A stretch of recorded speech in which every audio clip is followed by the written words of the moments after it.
right. Hello and welcome everyone to the April 2024 session of Make It Your Lettering Year. I'm very excited to have Ilze Aviks with us today. However, before I turn it over to her, I want to share a couple of the things that we've been working on in Make It Your Lettering Year. This is a year-long class that you actually have lifetime access to, and we have a prompt every week. And so in the last couple of weeks, just a quick overview, this actually happened in March of 2 years ago when Carol Dubosh taught Jubilee Fun. And so if you haven't learned this lettering style, it's so fun. Carol is such a wonderful teacher. I think some of you in the crowd have taken classes with her. We've got a lot of calligraphers in the room. And this session, along with all of the other sessions that Carol has taught through Make It Your Lettering Year, are available in the archives. Again, weekly prompts. In week 13, we talked about writing small. So could you write on a postage stamp? Then we went big. And so what does it look like when we go really big and use really, really big tools, whether it's a big brush, a big marker, or a really big, I know I've got a horizon pin somewhere that's 3/4 inch wide. We talked about going big. And we've also talked about lettering spacing and how lettering can really make or break a word. And then I always like to remind everyone to keep your lettering library current. What does that mean? Be on the lookout for all the letters that are out there in the world. And I like to keep a lettering library diary. And then, of course, to make the most out of your lettering practice, make sure that you attend these live sessions when you can, create a space for yourself to create letters and make that time to practice. Now, I'm looking in the room and I see a lot of people that I know that have been lettering for a long, long time. So I'm sure you have this already set up. This is for the newbies in the room. So, oops. I didn't mean to show you that. But anyway, I just want to remind you what to have on hand today. It's so simple. Ilse's making it very simple for us. Make sure that you've got some type of thread or DMC floss, some type of embroidery floss, needle, scissors, and if you can have some very lightweight paper, something that has long fibers is really great. I will also put the supply list in the chat if you haven't seen it already. I'll just do that as soon as I turn it over to Ilse. Very simple. And if you have some type of a wide markers, just something that's better than just a mono line, but whether it's a chisel or a brush or something that's a little bit wider, that's great. And she's gonna integrate that into our lesson today. And I'm really excited to turn this over to Ilse. I don't have a formal bio, but I do want to say a few things about Ilse because she has inspired me since I was in my 20s when I walked into a contemporary art gallery here in Durango, Colorado, and saw a masterpiece hanging from ceiling to floor of these small seed stitches and just gorgeous. You could feel the energy that went into her work. And in my 30s, I had the opportunity to feature her work when I owned a magazine called Arts Perspective and got to meet her in her studio. If you ever have the pleasure of seeing her studio, she does a lot of dyeing and working with color, but everything is white. I don't know how she keeps it clean, incredibly organized, but she's also just a master of all of that. And then in my 40s, I got to have an opportunity to learn from Ilse, and I got to go to her studio and stitch with her. So very excited to have her here. She does live in Durango. Ilze Aviks, also pronounced Avica. Is that correct, Yeah. Ilse? Is the Latvian pronunciation, I believe. But you are here in Durango and you went to school in Kansas, where I'm also from. So we've got lots in common. So, Okay. yeah, where did you grow up? Well, mostly in Wichita. I Yeah, was born in Garnett. Yeah, you're from Leavenworth, right? yeah, yep, Yeah, that's right. Awesome. famous town. Well, anything else you'd like me to ask you or anything you'd like to say before I turn it Oh, all over to you? no, that was lovely. All right, Thank you. I'll Thank turn you. it over to you now. Yay. Okay, I look as if I'm looking down. We were laughing today because everything keeps changing on the internet. And Heather is your true tech here. And I was delighted when she asked me to do this. I've taught for about 30 some years, mostly away from Durango. And I've taught stitching as mark making. And when she said, when Heather asked me, would I be willing to do this prompt today? I thought, how much fun would it be we stitch on paper occasionally in my classes, but not always. So it gave me a chance to revisit what makes paper different from cloth, obvious, maybe to you, but I kind of really got to gather my thoughts about that. I wanted to set up that in this class, we cannot know what the answer is, what's going to happen when I give you a prompt. And I say, do this. It can't be determined, which is great, right? Isn't that what art is? And that we discover one of the great things about stitching for me is that it's slow. It's gives you time to consider and visually, if not mentally, just I mean with your brain, but visually. So I think when you use the needle today, just think, I'm using something that's not a pen, that I'm not holding the same way. And then what happens with the marks? And don't fight it. Don't say, well, I'm trying to make this great calligraphic mark. No, we're making a sewn mark. And there's qualities to it that I hope we can point out as we go along, as you do the work. So for stitching, 2 hours is probably a short amount of time, and I get all fear of running out of time. So I'll keep breathing and we'll get as far as we get. And I am happy to say that Heather has Padlet, which you're all familiar with maybe. And later people can post things and I'd be happy to go in and sort of make some comments, or if there's some way we can meet again just for a Zoom session for fun and see what you did. Maybe we can figure that out. So we'll have less time for that today with 40 some of you here. So to get on with it, I will be giving small exercises and you'll be using pieces of paper about, this size or even smaller. Looks big on the computer there. So that you can hold on to them. Today, we're not trying to do finished artwork. If you use something that has your own calligraphy on it, know that you're going to just really experiment and see what happens. So who knows? Everything can be finished later. I'll give you a setup, we'll do a little in class, and then in the interest of trying a few different things, you won't finish every exercise. If that suits you, okay? Then I will continue by just showing you a few images to get you excited about stitching. So I'll go to the keynote. Wanted to kind of get you excited about what stitches can do and show you a bit of what my students do in classes. I'll start by saying that I have in the past done very large work with stitching. This is called Book of Hours. The detail might help you a little bit understand that the piece is about 5 feet tall and about 3 feet wide. And so they're quite large. I wanted stitches to become almost like a drawing that you from a distance don't realize you're seeing a stitch until you get up close. And was part of my graduate work to kind of assess my past as a painter and my present as a stitcher and what I wanted people to get from that. And if you realize these pieces are about 5 feet tall, they take, quite a long time to make. And there's painting underneath, and then the stitching really transforms the painting. And I want people to also get a sense of time. I mean, obviously, I don't need people to think, gosh, took a long time. I mean more just the sense of time that you just see, or the sense of a hand being part of the piece.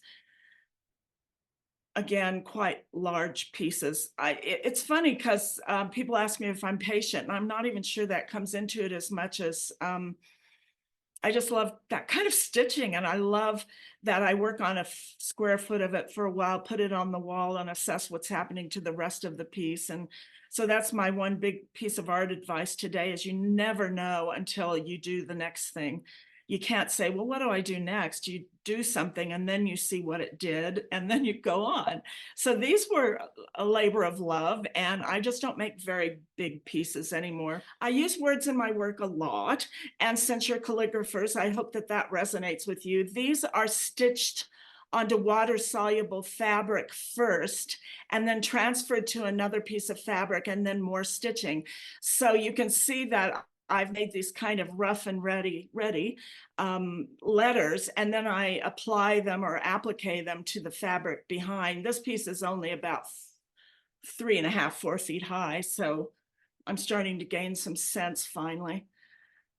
I use words to sometimes be the thing that explains where I'm going. I was really upset about school shootings. This is many years ago. This show was in a few places, and happily I got to show these in Durango. This is a Cosmos, not a Target. So I used real targets underneath, and then with water-soluble fabric. A lot of people might want to ask about that later, I'm sure, because I'm saying it like you all know what that is. But it's a substrate that you can stitch on, and it's a bit like interfacing if you sew. And then when you're done sewing, you wash it away, and then you can apply it to something else. So if that made sense, I hope. Oh. So Lori is asking if the fabric is actually water soluble. Now that's a different, No. So yeah. I've applied, now this is pieces of linen that I have attached to found fabric. You probably recognize this French toile fabric. So stitching can attach, which I think is extremely fun to do. And in my classes that are, 1 or 2 week classes, we do a lot with attaching. And this is done with a blanket stitch. I'm having better luck using my mouse. I got into stitching on washi paper, which I have cyanotyped. I've done cyanotype printing, and the one on the left with the bird and the vague color is the back of a cyanotype. I really like the image almost not coming through.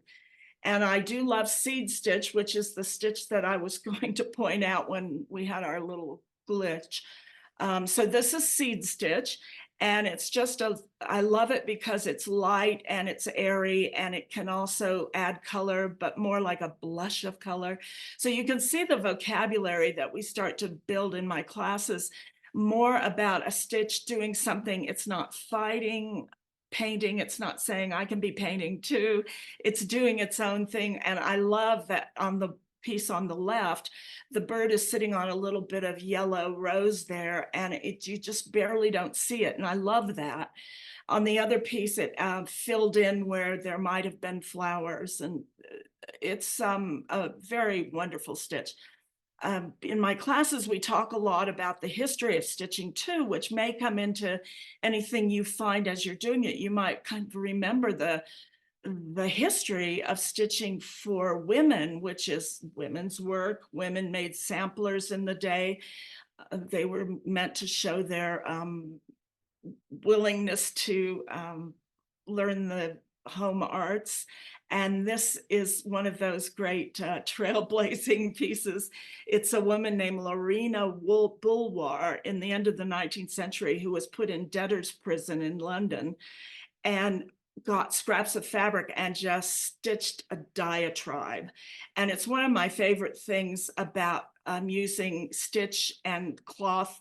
Could have been on paper, but how manic it is and how angry she was. And if you had time to read it, she'd talk about how unfair they'd been, and the government came and took everything she had and threw her in jail. And just a wonderful textile. It's the full piece is on the left.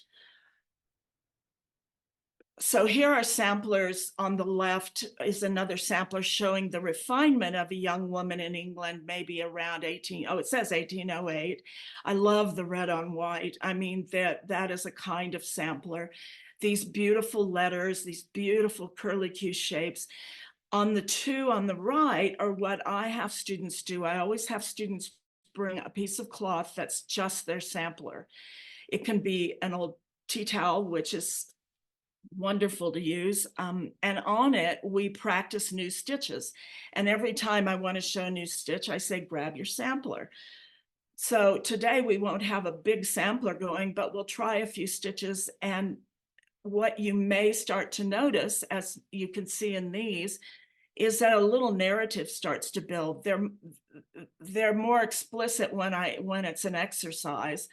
And I say, let's use stitch as a narrative. So these students, these are all other students' pieces that they did with just black thread on white fabric. And we discussed later just how they joined together as a story, or did they not join, or did the one on the bottom right looked like a house and then it started to get so interesting, like most of it is not representational, but a little of it is. And then sometimes when we get into language, the narrative gets richer. But you can see when I say narrative, I mean a visual narrative: fast, slow, heavy, light, contained, not contained. These are all expressions that you must know from using a pen and ink. But with stitching, it might happen a little slower, not maybe not necessarily. In my workbooks, I give students exercises saying what character could a stitch have. So could stitches, let's look at A, it could be calm. B, it could be counting, which is actually an exercise that is a lot more fun than it sounds. We're going to give you a copy of this at the end of the class. So if you want to play with the ideas, you don't have to do what I did, but how can a stitch be expressive? Bottom right, perhaps you stitch very quickly. Perhaps you stitch so you don't care where the stitches land. The stitches get bigger. You said, Heather, that you had done a class on stitching very small. I had instructor Tom Lundberg, who used to give students piece of cloth and say, map out a 2-inch square, map out a 4-inch square, and then a 6-inch square. And then his assignment was fill the squares. And what happens is with stitching, and what happens is you see the stitch adapt to the size of the square. You see that you need to fill it, so you might go faster. And the character of those squares really changes. So there's a lot of fun exercises that you can give yourself. And just to remind you that repetition and accumulation have power, that there might be on the bottom there in the center is an assignment I give in a longer class where I have students pick 2 and only 2 stitches. And one is the running stitch here, and one is called a long French knot. But what happens is, what can you just do with space and energy and rhythm? Top left was inspired, that's mine. It was inspired by that red sampler before. And just the idea that the more you repeat, the more the marks say as an accumulation. So you can kind of watch for that. Ilse, could you go back for just a moment? I have a question about the piece at the bottom. If you can go back, I didn't. There we go. Did you see So the look at my face? Like, I know, I know. So at the bottom, what I see are these circles, and then I see other shapes around them. And there's a really small stitch that has a little dot on the end. Can you say that's the more? long French knot. Okay, I just If wanted to anyone point that here out. is, a student taught me that. I'd never heard of it. It looks like little tacks, little bullets. Yeah. I'd be happy to Mhm. demo it. I said to Heather, doing really difficult stitches on Zoom would not be fun for you guys. But I'm from Kansas, so I say you guys. So I could show it to you. If somebody at the end toward the end says, just show us that, I'd be happy to. It's fun, isn't it? It has other I love associations it. which come up in class. Classes get rather bawdy, you'd be surprised to hear. Okay, then in terms of language, in my work, recently I was asked to do a piece collaboratively with an artist in Latvia, which is where my parents are from. And we did a piece that is now in a museum in Seisis, Latvia. And these are details on the right. And what I did is I took old family photos and had printed them onto cloth, and then old family photos of the backs where people wrote their names, but those people are gone now or lost during the war. And I found that really poignant. So I sort of bury the imagery under silk and other. So these are layers of images and silk. And you can see on the one on the right, maybe better, that they're layered and then attached just with little dotty stitches, just to say, I'm not pretending. I'm not gluing these down. I'm showing you it's a tapestry. It's a past, it's the present, it's memory. On the left is an assignment that I give a lot, and it's the obscuring of language, just to see what happens. And today we'll do 1 or 2 short exercises to just start that idea. I got a big table napkin from the thrift shop and wrote with magic marker. I mean, it's nothing special. I wrote, "May I be safe and protected," many times. And then I just tried different things about hiding. So on the left, you'll see hiding the language so that you can still see it. And I thought that might be intriguing to you, since you probably already have a lot of work on paper with words, obviously, calligraphers, that it might be interesting to see what happens when this stitch on the surface, which we're getting to part of the title of this talk, what the stitch on the surface does. Does it push back? Does it hide? Does it blend? Does it X out? I mean, what is that stitch? And so the one thing you'll notice is your pen and ink may be sinking into the fabric or into the paper, which could be cotton, paper, and it's sinking, but then you just do this mark and it is clearly on the surface. So color and value and a lot of things about your stitch may make it come and go with your words, or it may cover it, or it may obscure them. It just depends on color and value, but it's always on the surface. And I think, well, that sounds sort of I don't know, elementary, like, oh, it's on the surface. But what could that be? Could that be the thing that draws you under or draws you in? So these are thoughts I'm giving you that we think about in classes. I did a series a while back of family members who were in the war and how it affects families after, and what immigrants go through. And I used words on everyone. And so what I've got there is a cyanotype on silk, or maybe a digital print on silk that you can see through. So silk organza, and then I've layered those. And in between the layers, when you see the words, they're cut out of linen, white linen fabric. And then I've clearly attached them because I want people to also see that kind of connection to what's underneath and what's on top are kind of wedded.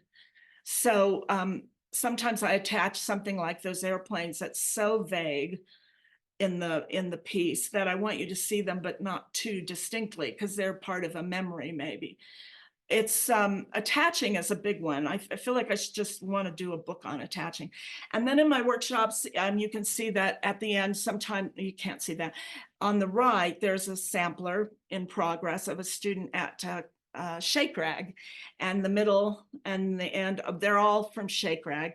Wonderful class where at the end, after doing just nonstop everything for well over a week, I said to pick your favorite quote or your favorite words, and they knew by then, if I'm going to stitch this, I'm not picking a big long poem. I'm thinking about some phrase.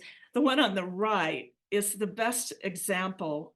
I think it's your right, the round one, of a Semitic writing, except that she was Finnish, and that's in Finnish.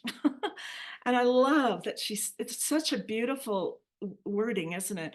The one in the middle I just love, because it's just this tiny little scrap of fabric. Happiness is a choice.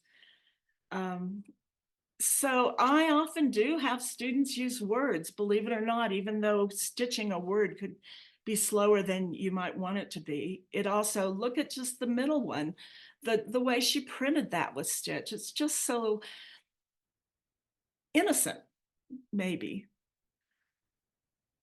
And then just to return to the idea of soluble fabric, which I know, Louise, you have some because you have it from before. You asked, what is that? So it's this starchy material. It's made out of soy starch, and it was invented for hospitals so they could throw dirty linens into bags that then washed away in the laundry. So the bags were made of the stuff, and stitchers started to find it, and machine stitchers use it to make machine embroidery, and then they wash away the substrate. So I use that a lot to make these kind of lacy backgrounds with with linen fabric, and then mounted on a piece of felt.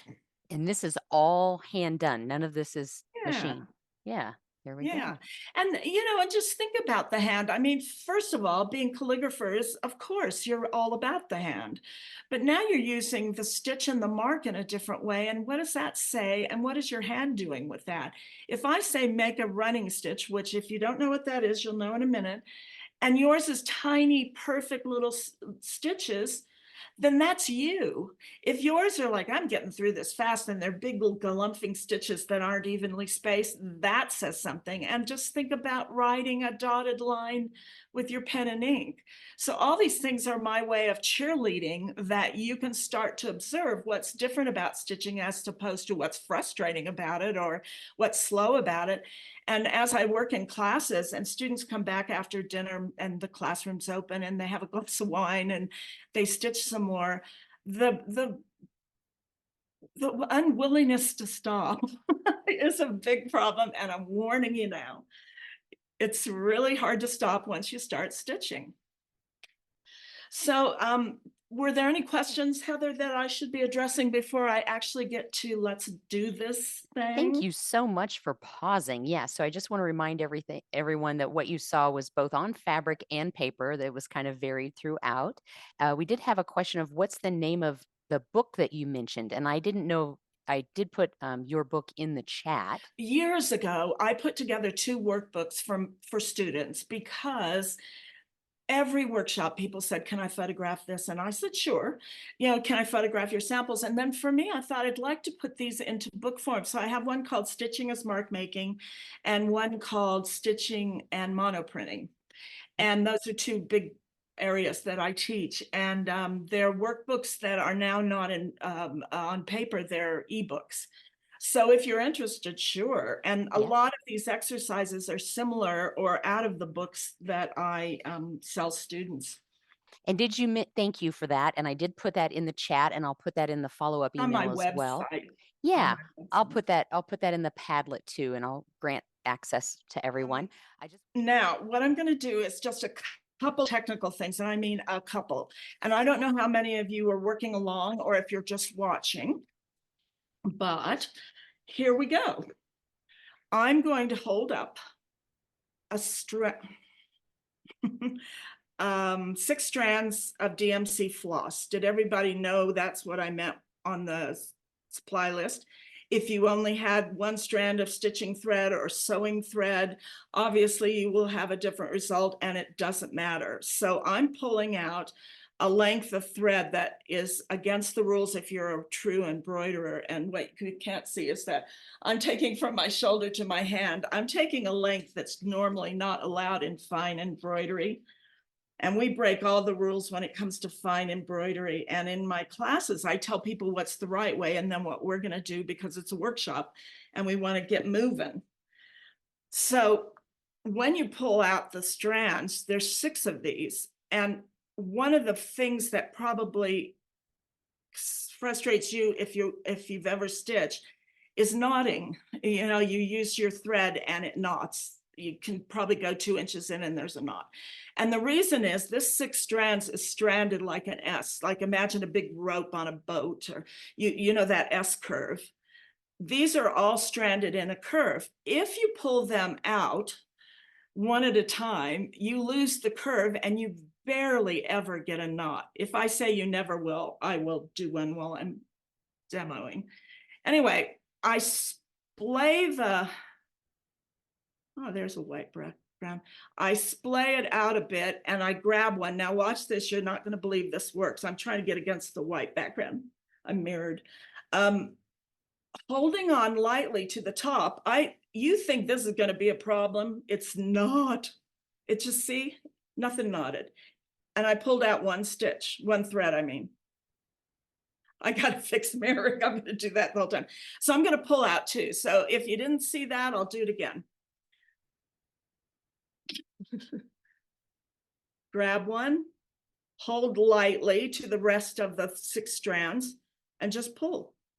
And it will start making this mess like you think that's going to be a big knot under my thumb there. Nope. And what you now have is 2 threads, the same length, that aren't twisted together.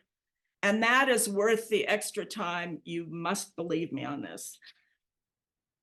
It is funny talking when you don't get a reaction, because I don't know if everyone in the background is going, no, I'm not doing that. I see some people waving. I see some folks nodding. And actually, I saw a couple of people actually doing that with you. So you're I good, forgot Ilse. You're in great company. Yes. because everyone's muted. I'm thinking, hello, hello. All Yes, I right. know. So there's two.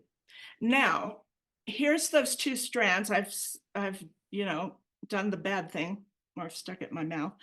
And then I put the threads between my two fingers. I'm showing you the patented way of threading a needle till you almost can't see the threads. See how you almost can't see the threads between my two fingers?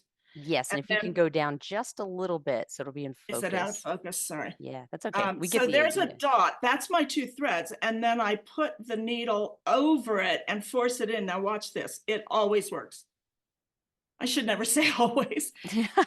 Did you get that? And should I do that again? I'll do I it would one. love to see it again and then go, even though it's further away, go a little bit closer to your tabletop. And then that Okay. way, yeah. So what a lot of people try to do is this: get the Yeah. threads through the needle. Well, it worked.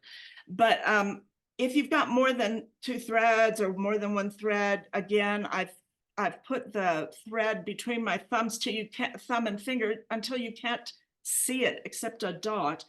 And then I just lay the needle over it and pull through. Oh, it looks like you got one, but not both.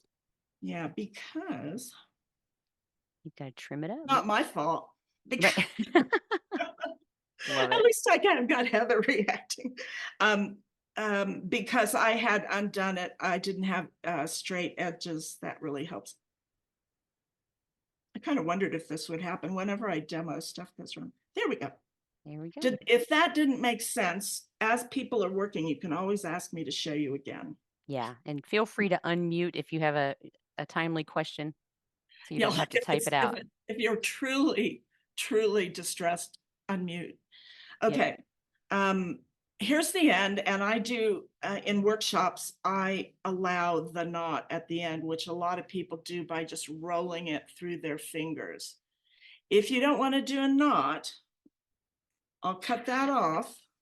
Some of this is technical enough, like making a knot, that it might be really hard to take in on Zoom.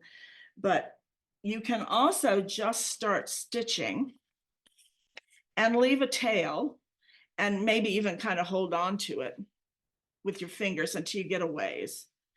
And then in real proper embroidery, I'm going to make big fat stitches here.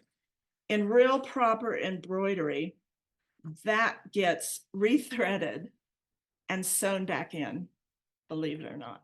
So you never use a knot.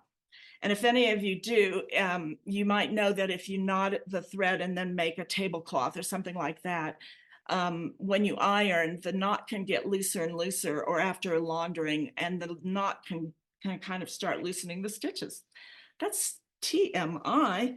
I've learned so much of this from students. I tell you, I get students who are master embroiderers, and they know this stuff and they tell me, and then I pass it on. So our first assignment, I'm going to ask you to do what I just did, and that's called the running stitch. And you can do it quite broadly. I have washi paper, rice paper, that's a little thicker than other papers I've used for this. So the flexibility changes with paper. And when you get to the end of a row of running stitch, can you see why long needles are fun? You can really load up a couple stitches. And I use the example. If you do them one at a time, they might be more even. If you do them like I did, they're more interesting. Also, just think of syncopation in music, like Beethoven, da, da, da, da. I mean, even emphasis. There's a lot of fun in not worrying about your stitches being perfect. If mine are, it's because I think that's how my brain goes. I was just looking at, this is not perfect. My rows are not perfectly spaced, and there's character in that, don't you think? So my last stitch I've just brought under, and I literally just find a spot to bring the needle back up. So if this isn't making sense, this is when I suppose I'll have everyone start, and they can certainly unmute to ask me if they're having a question about it. So see, now I've just gone the other way, and your assignment, which should only really take a few minutes, is to think about using the needle as a needle and not as a drawing device exactly, and make about 6 rows of running stitch parallel. Does that make sense? I see a Now lot of those of you, arms coming up in the air as if folks are stitching. Yeah, good. yeah, and if you're not, This is sort of like warm-up strokes as we're doing calligraphy. yes, and these will become something else, but wanted you to sort of, yes. In calligraphy, it's circles, isn't it? Well, it's all kinds of things. Sometimes it depends on the tool. It depends on what hand we're going to work on. Yeah, they can all be different. But this is the warm up. Plus, you said we're going to do something with this. So we've got to have these Yes. stitches down on So paper. so not only Yeah. are you now have you now learned running stitch, which is when I look up and make sure everybody knows what I'm saying and that they get what I'm doing. So Heather, we'll just go on faith that if somebody's really Yeah. Someone has a question. happy, they'll let us know. So I Absolutely. I finished see a that lot of row. heads down, and some folks are just watching because they'll probably do this later. Okay. Mary's saying that her needle won't go through her cloth. So, Mary, I'm wondering if your cloth is too sharp or your needle is too dull. What kind of cloth is it, Mary? You I'm can, working on an old dish towel. oh, Oh. and your needle's not going through it? Those are the softest because they're old. Hmm. Where are you? I'm thinking you could hold it up. I just got it to go, but it's a bit of a battle. Oh. And I'm wondering how your needle is. Are you using a nice sharp needle or are you using like a nice blunt bookbinding needle? Because I know I It's a, did that once. it's a sharp needle, but I think maybe the eye is too big. Ah, gotcha. Ah, that's Oh, good to if know. it's a very tightly woven fabric and your eye is big, I can see that that could be a problem. Yeah, Yeah, I can get it to do singles. Thank you. good. Oh, okay. Well, certainly. Anyone else? This is so funny because we'll just have to go this way, and please speak up if there's something else. Meanwhile, for your entertainment, I will keep stitching. All right. We're stitching together. The reason we use long strands, if any of you are already embroiderers or stitchers, you may be appalled at the long strands. First of all, I'd like you to note that I've not had a knot. And when I was a kid and I learned to stitch, we separated our threads out by just un-essing it. So the whole thing about the long thread is that they consider that bad form in Embroiderers Guild of America, sort of the arbiters of these things. But if it's got a reason that would make the piece less archival or less able to hold up to washing, I totally get it. I think that the thinking with the long thread is that, and I'm just killing time while you stitch, by the way. um, Please chime in if you have a problem.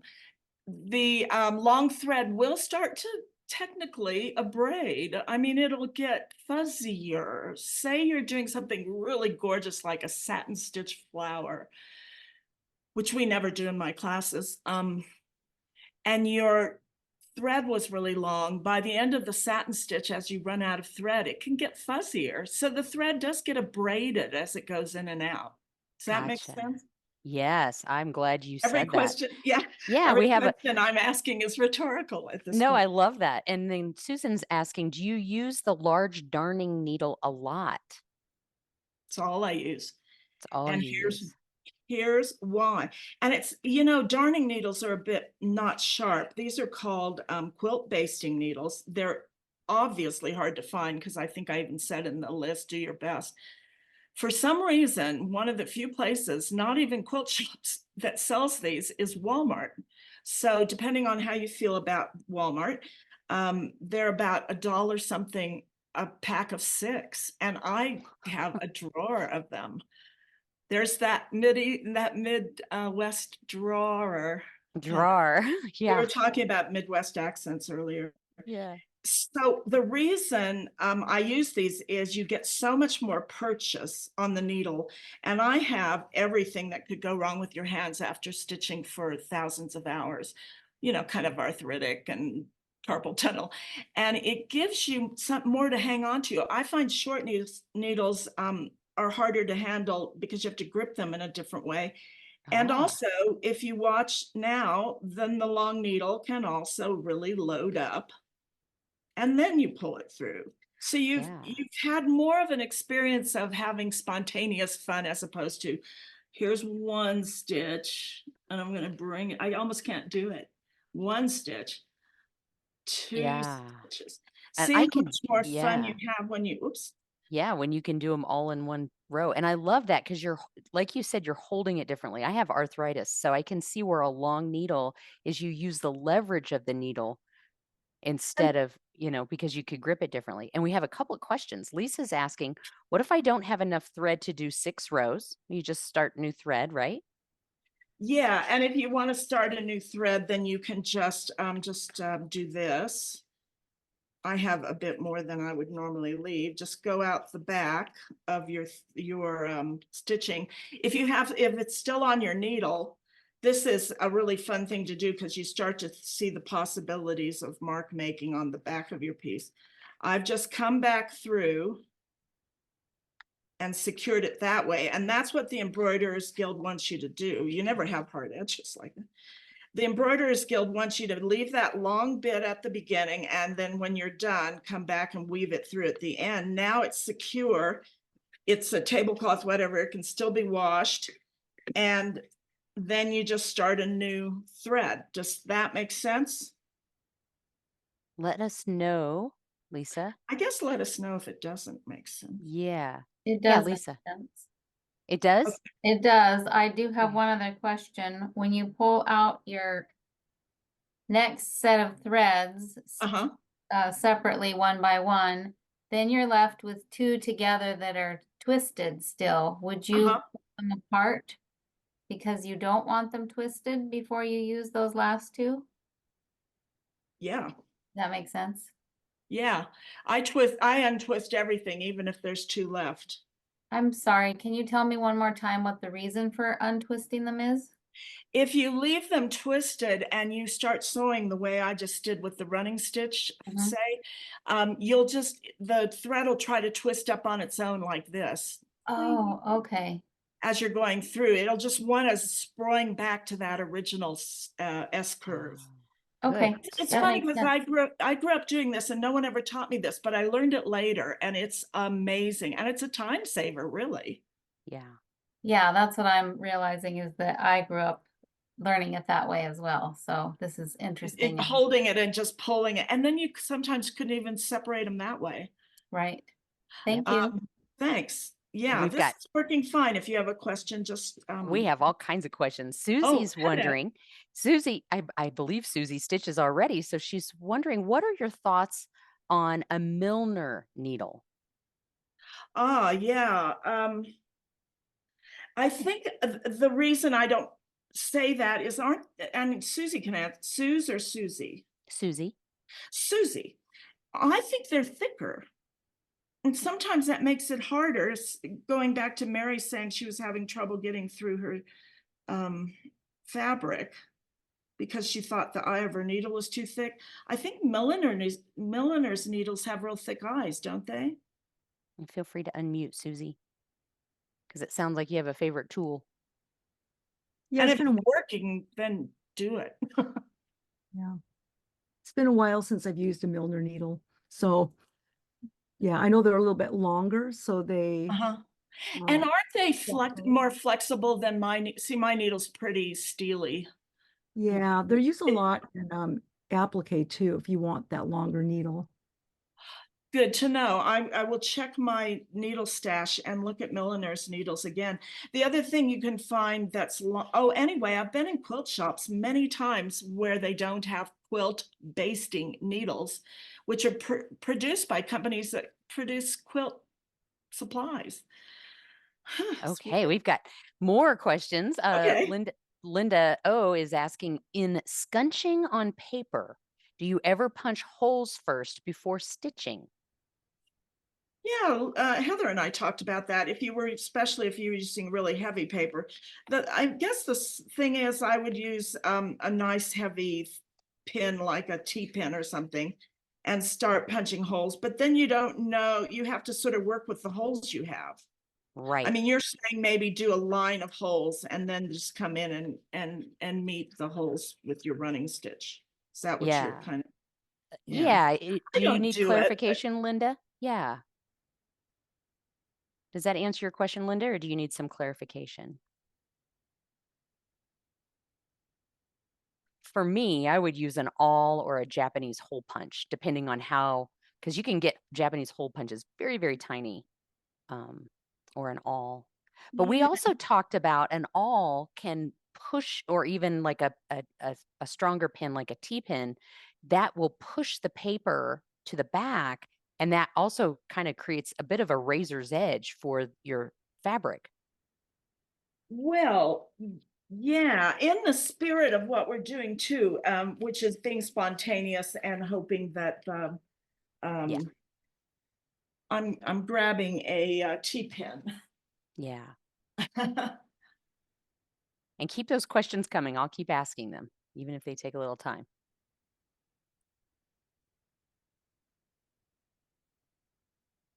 Because I know originally I wanted to stitch on really heavy watercolor paper and I was going to use a Japanese awl.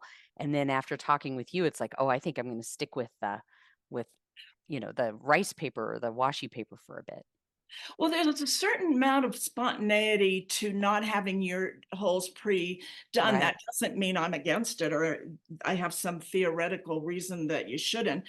I found a heavier piece from an old book that I've been desecrating, and I've got a T-pin, and I just kind of hold it and do that. And that's Right. pretty easy.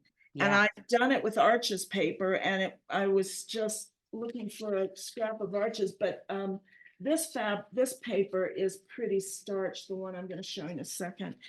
And you can hear it's just a little harder. Something so fun about punching holes, though. Yeah, it is, isn't it? It's kind of stabbing. All right. So Linda L is asking, have you ever used sashiko needles? Sashiko needles. I know what they are, and they're a bit they're long, they're a bit floppier, and they have a pretty big head. And so it's kind of funny with sashiko needles. You could just give it a try. For other people, that's a needle produced in Japan for a certain kind of embroidery. Now, this may seem like, okay, so this was fun. What are we doing now? This is a basis for a couple really fascinating stitches. And I also find, if you can recall back to my keynote a minute ago, and I showed you the page of narratives where see the back, I wouldn't normally do this in a workshop, but I'm leaving the long strands so I can put them in later. So for the first couple days of a workshop, if I'm doing a 2-week workshop, definitely no one uses anything but the running stitch for a couple days. And it's amazing what you get from a running stitch in terms of character. Here's running stitches for this exercise that were done with a sewing thread. We're going to do this in a minute. So does everybody feel, do you have at least a couple rows of running stitch? I think they've been very busy. Yep, I'm getting lots of head nods. I think they're Because I ready for the certainly next didn't step. want, I didn't want Yeah. everyone to feel rushed, but after this, you'll know what's happening with this. And it is that we're going to do 2 stitches onto your running stitches, and they're called laced running stitch and wrapped running stitch. So the first one we're going to do is wrapped running stitch. And I am pulling out 6 strands. You'll love this part. 6 strands. Oops. From my DMC floss. And if you're using sewing thread or whatever, see what happens when you just use a thin strand. But the fun part of the stitches are you're going to use all 6 strands and you're not going to have to separate them. So I just stuck that in my mouth for the millionth time of my life. I'm now 6 strands are a little trickier, but I think I can do it. You still squeeze them like you did before? I keep trying to think of a better word than spit. I dampen them. And I mean, I guess I've spread them out a little, but I tell you what I tell people is just every time you have to do that. 6 strands are hard to, I just cut that straighter. I just snipped it and it is fanned out. So let's see if they all go in. I mean, 6 are the hardest. At which point you may be asking, why don't you just have me? Here, let's do this. I want this to be more fun than technical. So I luckily have done 3 and 3. This is the old way of separating. Now we're just gonna do you see what I'm doing? I'm almost scared now. Remember doing that? Yeah. Those of you who stitched. This Pulled is completely the hard apart. part of not having a So you're camera. gonna, so just to review what you're about to do, you pulled these 6 into 2 sets of 3, and now you're gonna, Well, I just took a new 6 and it was taking gotcha. me too long to thread it and I didn't want to bore everyone. So I've just split the 6 in half. Does that make sense, everybody? And if you can get 6 to go in your needle, which you can, then do that. But I'm just going to go ahead and thread 3 so that we can all keep moving on. And you'll just work with 3? Yeah. Okay. It's still more than 2. Yeah. And the thing is, if your thread is heavier for this next bit, it's a lot more fun. I'm trying to make sure you can see. I've threaded it and now I am very lazily going to make a knot. And just have a quick look up if you're not looking up. I'm bringing the needle in pretty close to that last stitch there. See that? And I'm going on top of the next stitch, just weaving through it. I'm not going through the paper anymore. See that? On top of the next stitch. So each stitch is sort of wrapped. And if that doesn't make sense, a great time to chime in. But see how I'm making this look like a completely straight line, but with a little jaggedness to it. The jaggedness comes from the stitches being so far apart. If I had done tiny, closer together stitches, when I wrapped, I'd get something a little less scratchy. So see, you can get all sorts of character depending. So I'm going on top through. Okay. This is And not going to the back. right. Okay. And I just want to reiterate that you're a righty, so you're coming in from the right and exiting the left, but lefties could do it the opposite way. They don't have to Yes. do it in the same Just direction you're doing always it. come in the same side of the stitch, whichever that is. Right. See how Excellent. that's a straight line? So Mhm. that'll be really good for emphasis. It's sort of like bolding, making a bolder letter, Uh-huh. right? Uh-huh. And we're going to do a little exercise where we kind of exploit that. So I had tried to, I was just being impatient because I didn't want you all to wait for me to thread 6. But if I'd done 6, it would have been a little heavier, maybe more dramatic like this one. See that? But 3 is pretty decent. Yeah.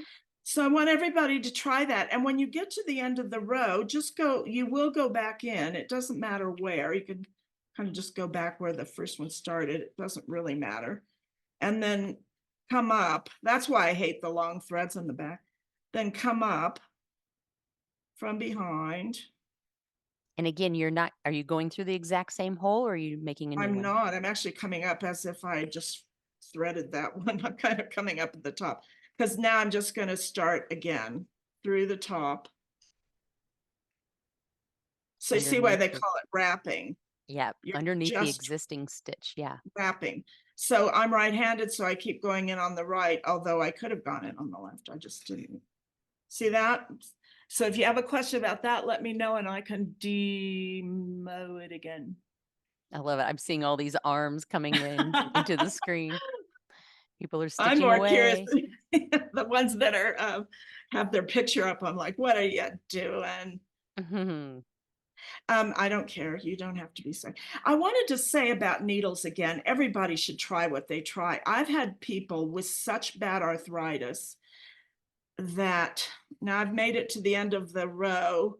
So I never do this, but I'm just going to go in the hole that was from the original running stitch. Ta-da, end. Yeah. If you have tiny little stitches or stitches closer together, you will definitely see a difference. These are a little closer together. I'll try my first little sample. Now you were mentioning if you have arthritis. Yes, I've had students with arthritis so bad that they thought they probably will have to quit stitching. And this was told to me, I mean, if you're a quilter, you know this already, but years ago, someone told me about these, which I'll show you in a second. Look how many I have. Oh. And they're called finger cots. And they're latex, so I apologize if you're allergic to latex. And they go over your finger, and you can make any association right now that you wish. And there it is, and it's latex. Then when you squeeze the needle, it's sort of grabbing it. When I did my big pieces, I had a finger caught on these two fingers and these two fingers, and I would work in such a way that I'd use both hands just so I wouldn't get too fatigued. And I never had the carpal tunnel scary stuff happen because I'm going to raise this a bit. I think that's now that I realize we're on this. Oh, that's closer, isn't it? There. That's the same. It grabs the needle in such a way, it grips it. But you have to get comfortable with these, and you can buy them in the pharmacy. Therefore, if you have a cut on your hand or a burn or something, you work in a restaurant and they make you wear gloves. Sometimes people just do this over a cut. But honestly, if you have trouble stitching and you can take latex, these come in different sizes. You can get large, which is what I usually use, and so that I don't feel like my fingers aren't real thin. I did find latex free. Oops. And where did you find them? Well, I found them on Amazon, but then of course the link I put in the chat are not latex free. But I found, let me see if I can find them again. Yeah. Now, while she's looking for that, you can see my first example here on the left and my second example here on the right. And you can see that this one, the stitches are closer together because on this one, I was just showing you running stitch and I was kind of just going for it. So I'm going to do the wrapping on this one.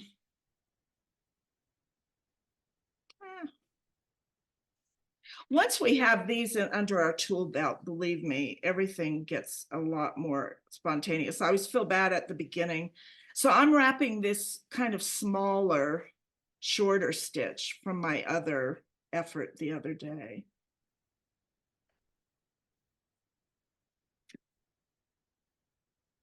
And you can already see how much smoother that looks just because the running stitches are closer together. Does that make sense? It should make sense, I think. Okay. So has everybody done at least a row or two to remind them how to do this, wrapping it? I'm getting some nods. Yeah. It looks I like mean, people are still going. I don't know Yeah. exactly how, if you're not, how you'll let us know except to come on and say more time. No, I hope. Let's keep going. Yeah. Okay. So I'm going to go ahead and wrap to the end of this row. So finish your row if you can or not. And if you still got plenty of thread,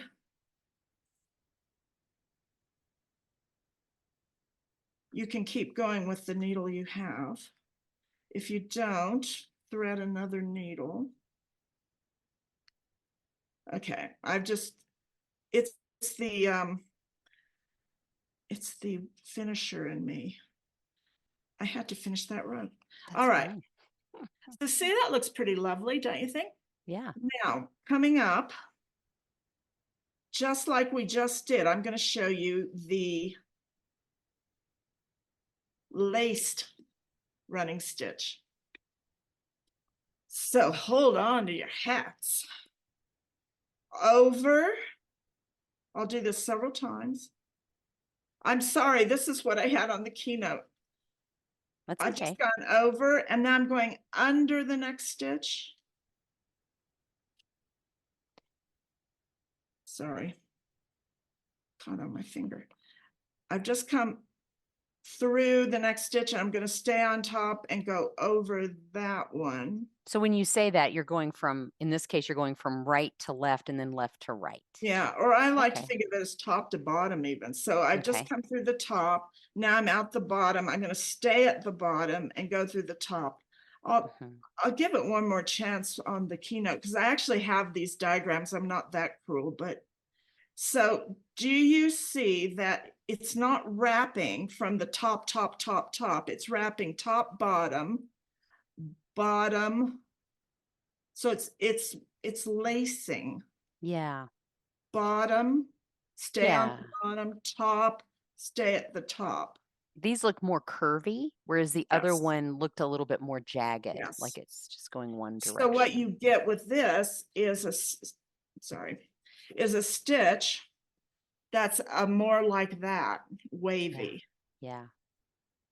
So does everyone want to try that? And do you want me to keep demoing it? I will, just in case you do, and you don't have to unmute. So I'm going to hold it vertically. I mean, horizontally. Yeah. So I start, you don't have to start under or over, just whichever one. Under, come up through, and I'm calling that the top. I'm at the top now. Stay at the top of the next stitch and go under. See that? Stay under, go through to the top. Stay on the top. I won't pull it so tight so you can. Now chime in if you want me to keep doing it or explain it in another way. Yeah, because she's getting to the end of her row and she needs to finish it or know if she should move on. When you're talking about over and under, are you going over the Right. top of the stitch or you're just going It could over be, to the next stitch? yeah. No, look. So she's going underneath each of those existing stitches. When she's saying over and under, it's just the orientation. She's going in one side, out the other, and then in from that same side she just came out and out the other. Yeah. Okay. Thank you. Here's well, and go ahead. Missed your name. Go ahead and watch. So I've just brought it up from my last row. So I've just brought it up somewhere more than anything, not to worry about it. If I'm just going up and down, as opposed to holding it this way, I'm going in the top right of that stitch and coming out the left of it. And I'll leave this a bit loose. See that? Now I've come out the left of the stitch. I'll stay on the left of the next stitch and come up on the right. And I'll leave that loose. Do you see that? Yes, thank you. Yeah. So here's the wrapped one we just did. And I'll return to that because it's an assignment. And here's the laced. And so maybe seeing it drawn out will help. The other thing is you can see on my keynote image here that I used a different color on this example on the bottom right, just so you could see it going in and out, up and down. That's a nice texture as well to be able to see that contrast. It just turns into a really interesting stitch, which is how I want you to know these two, because they have a lot more mileage to them than just making parallel lines, which in my sample to the left of that one with the color, the tan, you can see what an interesting kind of wavy design you can make, and you can't predict it. So going back to, if everybody feels okay, I'll come back to all these eventually. So here's the whip or the wrapped running stitch. So what I'd like everybody to do is take a bit of paper. Is this too fast? Is everybody good? This is the first stitch we did. Yeah. If anybody needs to slow down, please let us know. Otherwise, we'll Yeah. keep going. Okay. So I'm just going to show you the detail of a piece, and we're not going to spend too long on this, but this is one of the reasons I like the wrapped running stitch, and we use it a lot in my classes, is And Ilse, for would you emphasis. You All should be right. big now. Yep. So what I did, and what I'm going to ask you to do, and you can see what size this is by just my hands. It's not big, 5x7 or even smaller. To write your name, and the reason I say write your name is I think Heather said you guys do that anyway in your workshops. It just gives you something cursive to write really quickly, and it makes you happy, and it's your name, and you don't have to think about it. So I wrote my name, Ilze, and then I just took some curly cues around, but you can see that the little exercise I'm giving you now is to write your name and then use the running stitch within the line. So if you have a thicker pen than a thinner one, that's fun. And if you have a long name, maybe write your initials or Initials, something cursive like the word yes. So, oh, here's my trusty Dick Blick. So you could just, right. Doesn't have to be that's, perfect. Yeah. Very doesn't expressive. have to be that shaky. You might notice I'm shaking today. I didn't get much sleep last night. Anyway, I always shake when I didn't get enough sleep. Not because of the class, I was excited about the class. Now, does that make sense? Just get a little piece of paper. Then you're going to thread a needle and use running stitch, as I did here, just to play with the curves. And maybe do 1 or 2 letters. It doesn't take very long. And just see how sharp that is against the painted or the inked letter. And then, as you can see, I brought in a second thread and just tried emphasis on a few of these curves. Does that make sense? Yeah. And if And it doesn't, chime in, and everybody could sort of get a piece of paper. And this will be one of those ones you start, but you'll see where you went with it and what you were supposed to do, and you can finish it later. I love this, Ilse, and a suggestion that I might make for those who do brush lettering, that when you go to put in your emphasis, making those thicker wrapped stitches, you might put those on the downstrokes, because in brush lettering, we do thin up, thick down. Oh, that's Yeah. so good. Yeah. Oh man, that's good. Hey, Hey, you just learned something. that I did mine on the up. Well, kind of. Actually, on the, yeah, It's for the yeah, first I. Yeah, but L, for the L, you had it on the E. down. Yeah. That's all No, right. no, I didn't. Oh yeah, I did. Yeah. Anyway, I like that.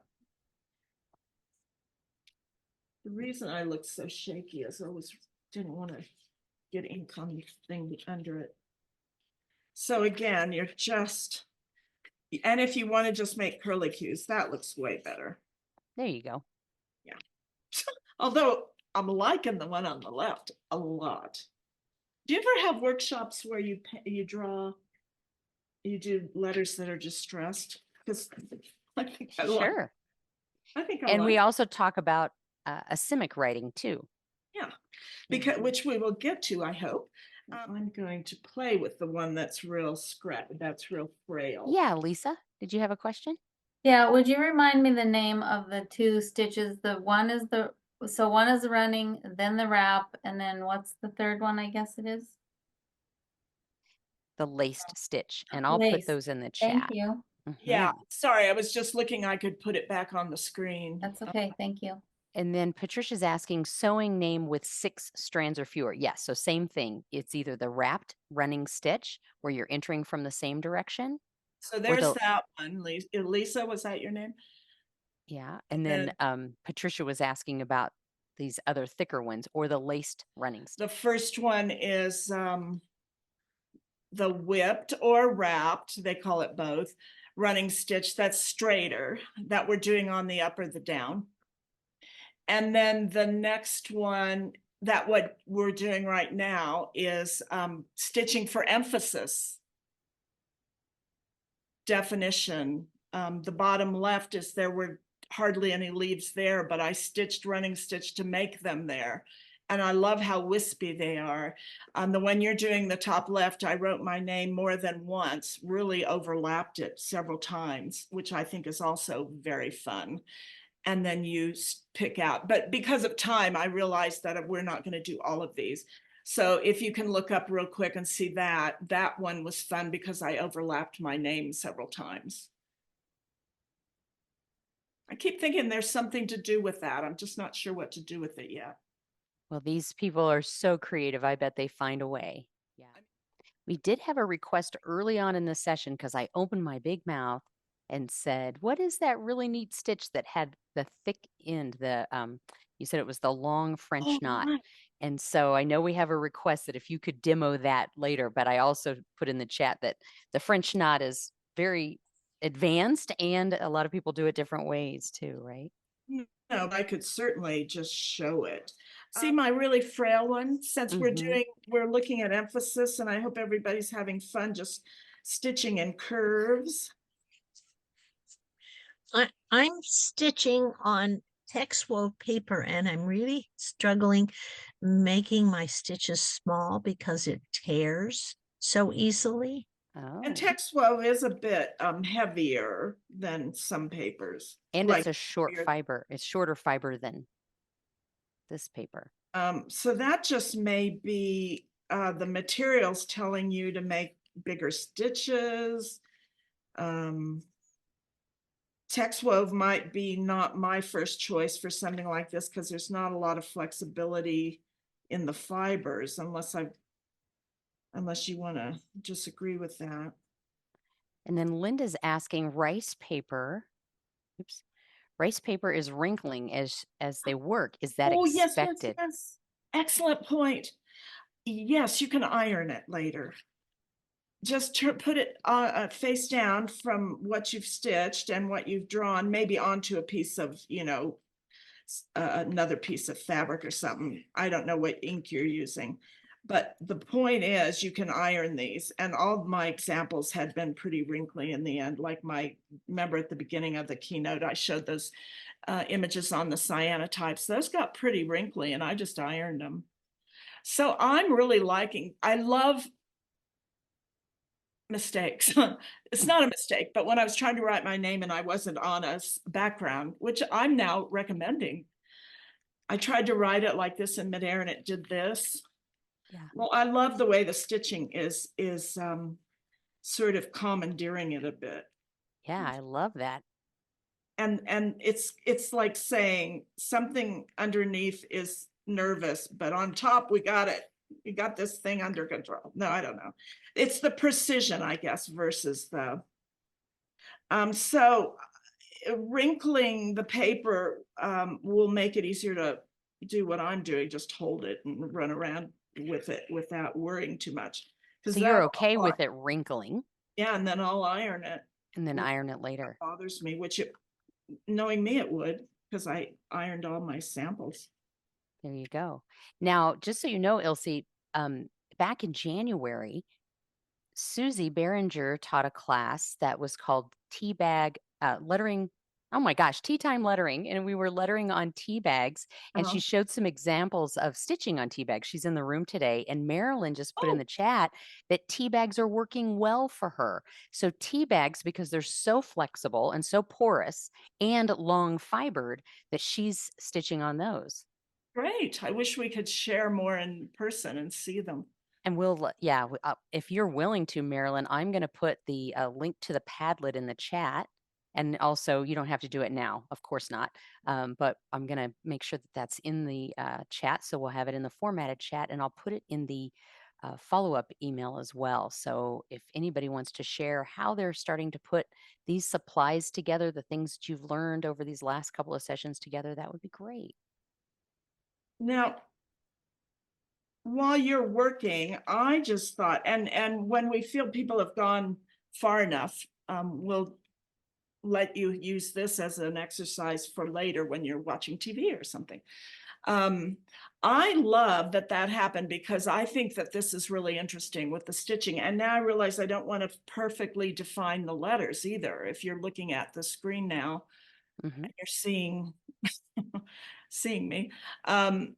it makes me think as I'm working, this is what I was saying about the pace of stitching. It's just slower enough that I kind of see things in progress and think, wait a minute, do I need all that to be filled in? Now I think I'm going to stop there. And this is bad American embroidery. What are they? Embroiderers Guild of America, but I'm going to make a big leap across the back. But now I'm thinking, what if just bits of it were defined? Right. I don't know.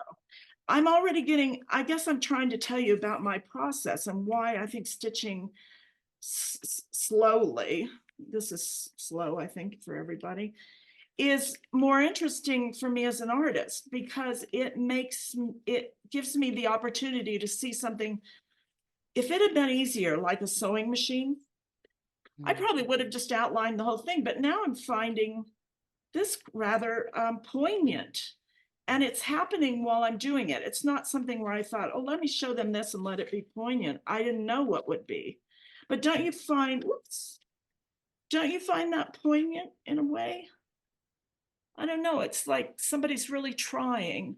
That's what I mean about just looking for the character of what you're doing and then just going with it. So this is what we do in my classes too, is you never just stop and say, what should I do next?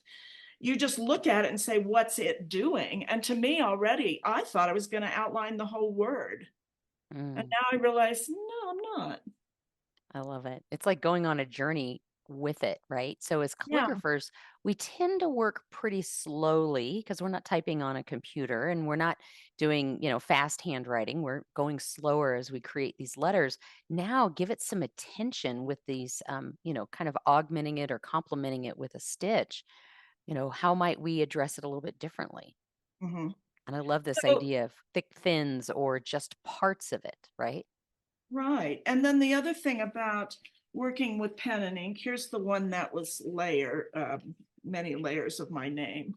Mm-hmm. I do like that it continued on and said, well, this is what you're seeing, but you're also seeing the kind of the craziness of, it's surface and ground. And we had been talking about this in this class. We would talk about what does it mean that something sits on the surface as opposed to just sinking in as an ink or in concert with. Yeah. And I would encourage those that are going to take pictures of their work to not just take a flat picture like this, but a close up at an angle so we can see the dimension of the stitch.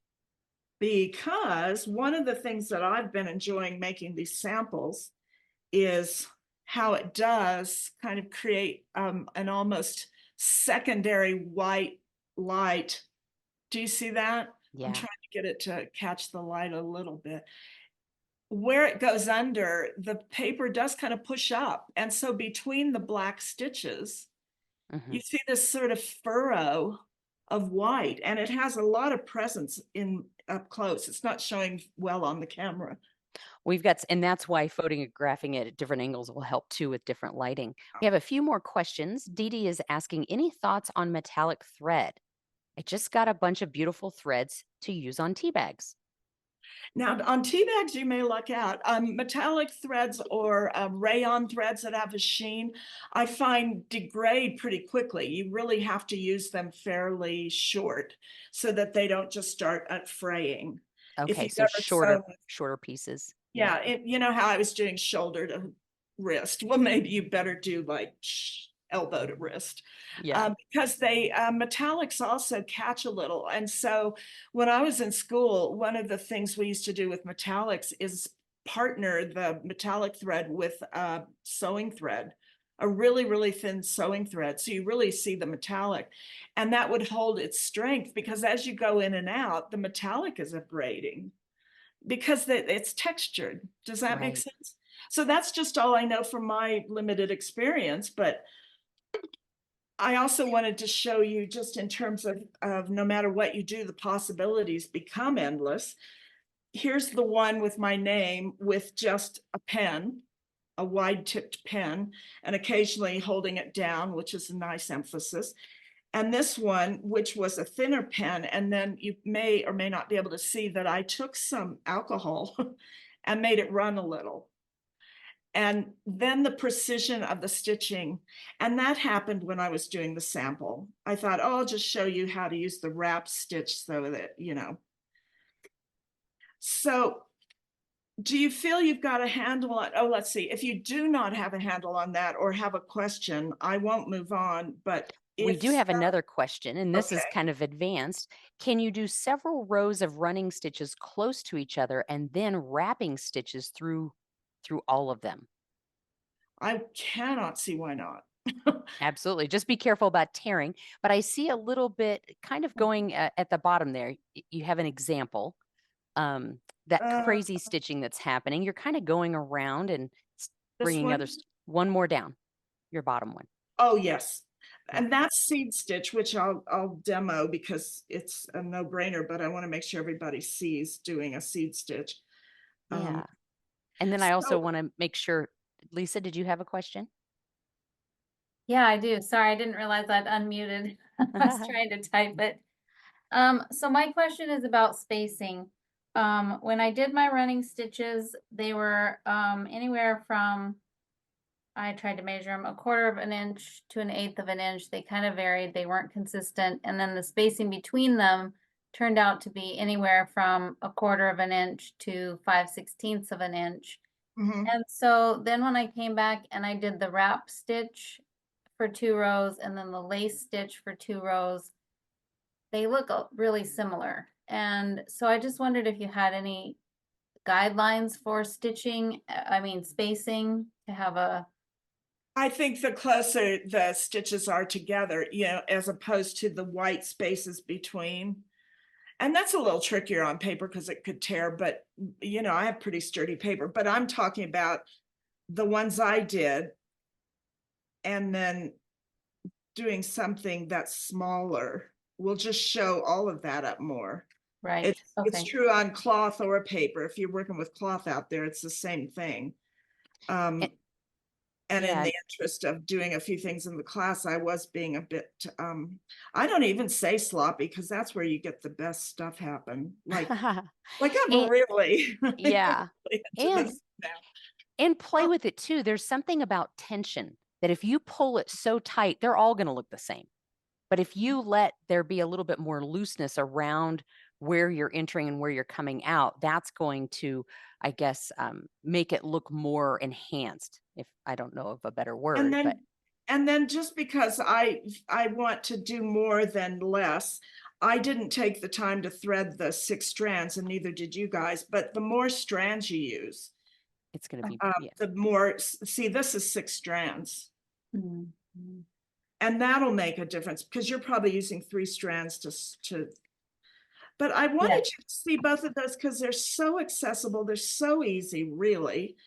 See, that one's got a funny little kind of, it's like a little wisp Mhm. because it's so short.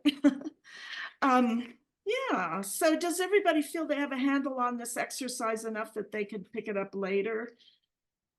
I guess I'm seeing chime in some with your nods. I'm notes. seeing some nods. Yeah. Let's keep going in an interest of time. And meanwhile, Janine has a really interesting question. This goes back to the picture that I took. And I don't know if you remember it, Ilse, but I took a picture of the supplies.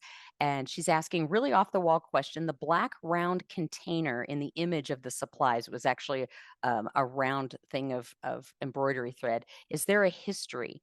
I have a thrift store find, one of them. Wondered what the origin was. Do you remember that round ball of Is it a thread? round ball of thread? I think so. It would be in the email, so I'll take a look. If it's round ball of thread, it's just a lot of threads are sold that way in a ball. I'll grab one in a second after everybody gets started. Was on it the- older? Yeah, Janine, she's unmuted. Go ahead. Hold it up to the camera. Oh, wait. Yeah, you'll have to unmute again. It's a round tin. Oh, So it looks like a storage container for needles. And it seems to have a label on it in the image, which I couldn't read. And mine just has very old masking tape on it. I'm not seeing you. Wow. Hold on just, oh, We'll you're have not, to, your video's yeah, on. we'll have to investigate that further after I introduce the second thing. Well, let's move on anyway, because you've got enough going there, and then we'll be sure that that you get a copy of the keynote, which has all the exercises Oh, in it. wow. Thank you. I mean, you're going to do that anyway, weren't you? Give everybody a If you recording want, yeah, if you want to give them a copy of the keynote, that's very generous. And I'll make it we can make it a PDF so it's easy and to, people won't feel like, what the heck was going on then? right. So now, one of the things I thought I'd like you to try, and again, really have fun with this because we want to get a few things done still, is just use running stitch cursively. Do you see what I did here? I mean, I wrote my name up here, but you could just do some lovely little whirly things. And what that'll do is give you more of a sense of the needle and thread as being more fluid, you know, the straight running stitches, you know, yeah. So do this, and then we'll do something really fun with it. And then I can show you how to do this one. I'm looking at the time just to be sure people aren't left in wanting something really badly. So can you just grab a little piece of paper and do enough curly cues, maybe to like there? Well, like a line. Okay.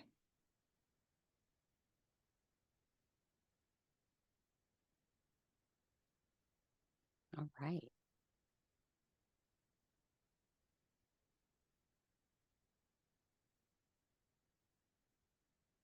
And do this fairly fluidly. See, as you get used to the needle in the paper, just looking up again at my example, how really gorgeous the white spots are between the black threads. The Yeah, way the white just sort of pops up. it does. And you could even use a different color if you needed something a little bit more opaque, but I do like how the white spots still have that implied line. Like, I don't know if it's my brain just putting in a gray line or if it's actually seeing the thread behind it.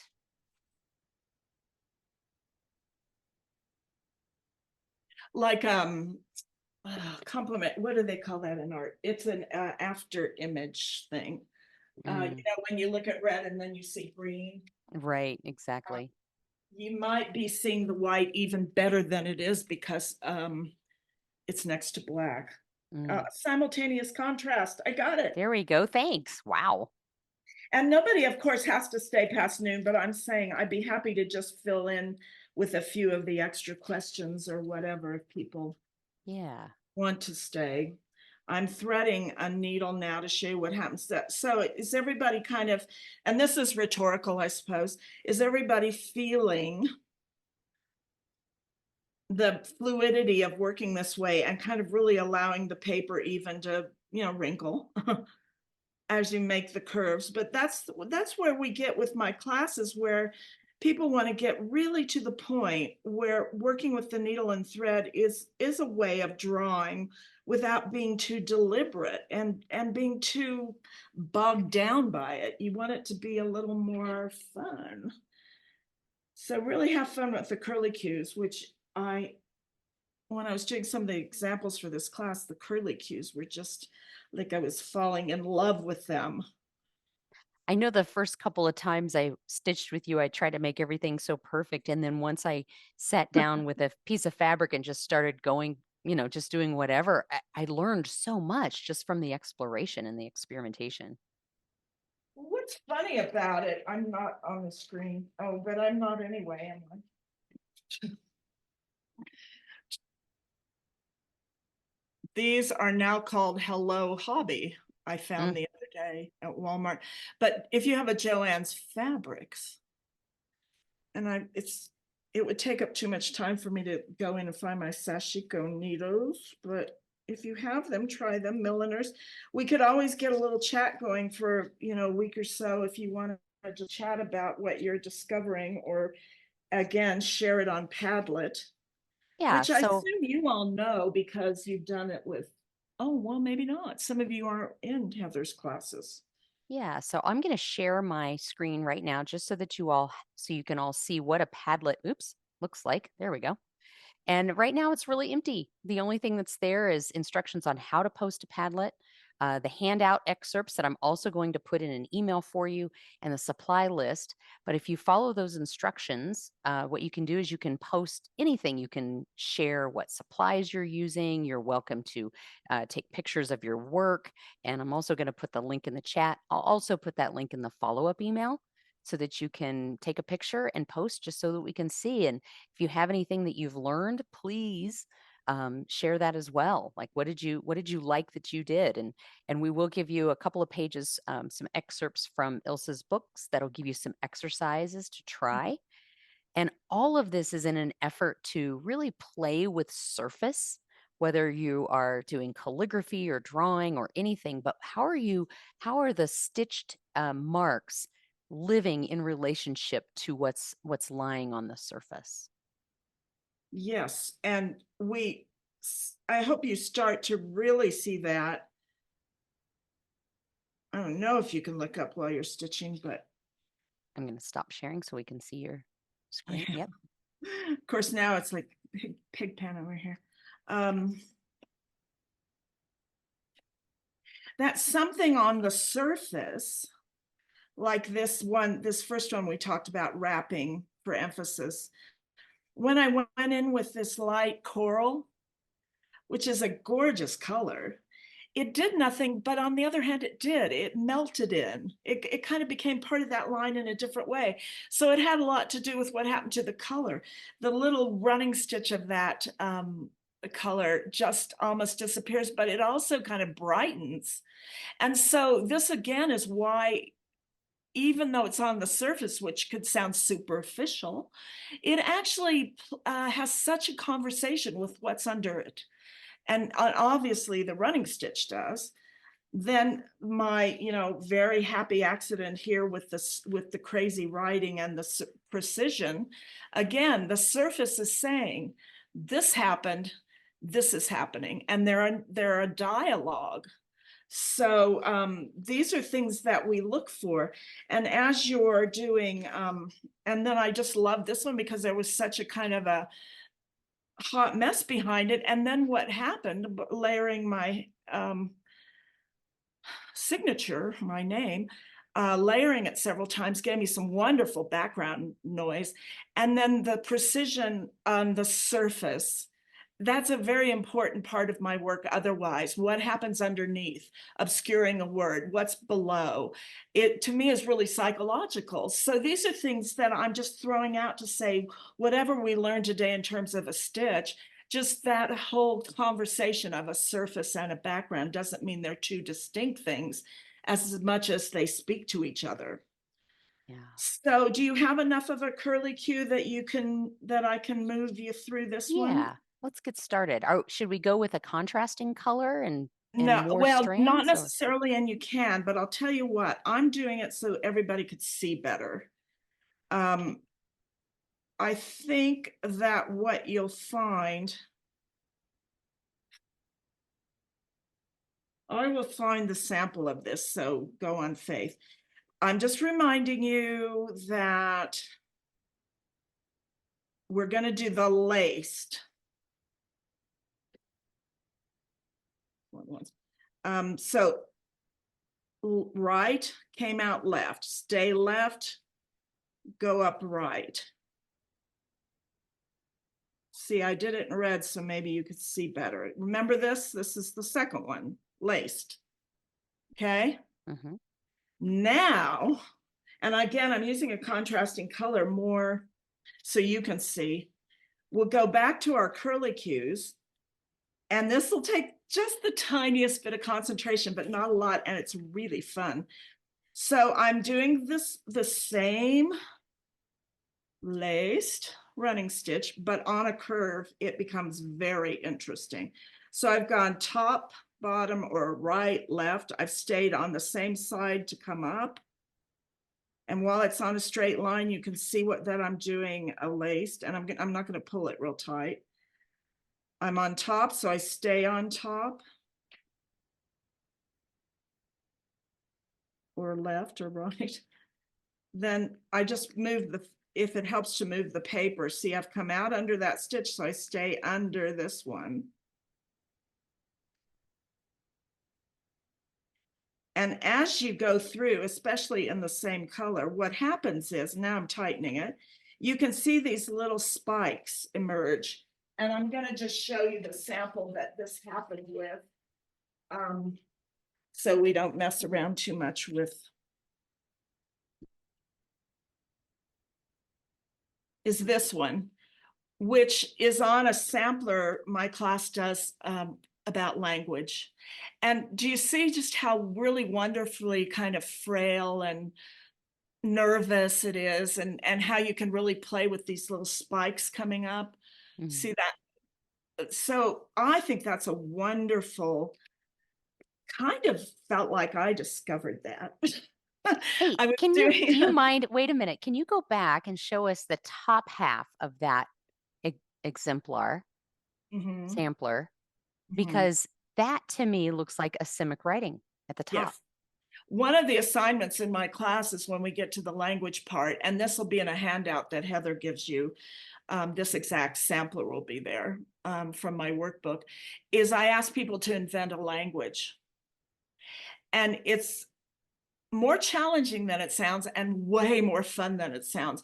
And I was in my hotel room one night after class and I thought, I'm going to do this and see if the students would like it. So, I mean, I hadn't even given it as an assignment, but what I realized as I worked slower is how difficult it is not to be habitual, because you just want to make X's or you want to make T's or you want to, and so to make marks I'd never made or didn't think of quickly was part of the fun of this.